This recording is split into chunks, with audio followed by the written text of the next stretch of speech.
Well, we want to return to our coverage of the war in Israel and America's role in this conflict. CBS News national correspondent David Martin joins us now from the Pentagon. David, always great to see you. What's the latest on the carrier strike group the U.S. is sending to the eastern part of the Mediterranean in support of Israel? Well, the carrier, Gerald R. Ford, should be there by now, although it may still be over the horizon from Israel and not visible from land. But don't expect it to suddenly intervene in the fighting. It's there mainly as a show of force, of support for Israel, and as a warning to bad actors like Iran and Hezbollah in Lebanon not to try and exploit the fighting.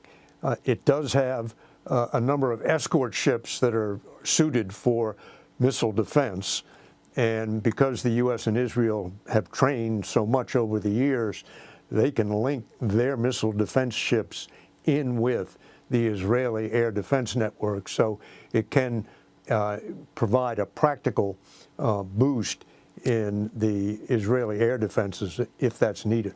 From a military standpoint, if I could, David, just because I know you're truly an expert in these things and helping people understand, a question that I think needs to be asked is reminding people what our interests are as Americans in Israel.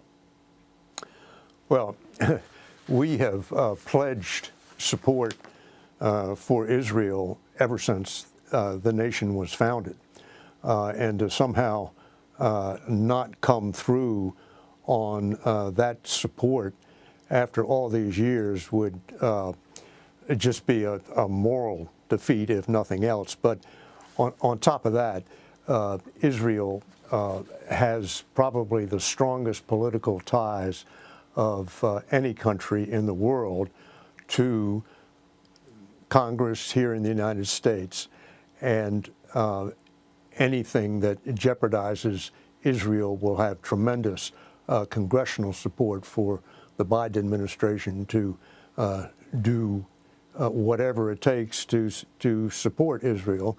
And then in the immediate circumstance, this is a terror group, Hamas, that the U.S. has declared a terror group, and it's up to the U.S. as well as Israel to make sure that they don't succeed. Hamas is now threatening to kill a hostage every time Israel bombs Gaza without any warning. How unprecedented are those sorts of remarks? Well, of course, the point in taking hostages is to threaten to kill them if they don't meet your demands. And the way Hamas has acted so far, no one doubts for a moment that they won't make good on that threat. What makes this really unusual is the number of hostages. We don't know the exact number, but it seems to be well over 100, many of whom will be dual citizens of other countries. So Israel is going to be under incredible pressure not to cross a red line and to keep giving advance notice of these strikes. Mm-hmm. But what if Hamas keeps upping the ante and says they'll start executing hostages if Israel goes in on the ground? The hostage saga is just beginning.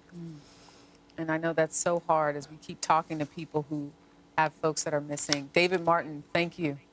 Sure thing.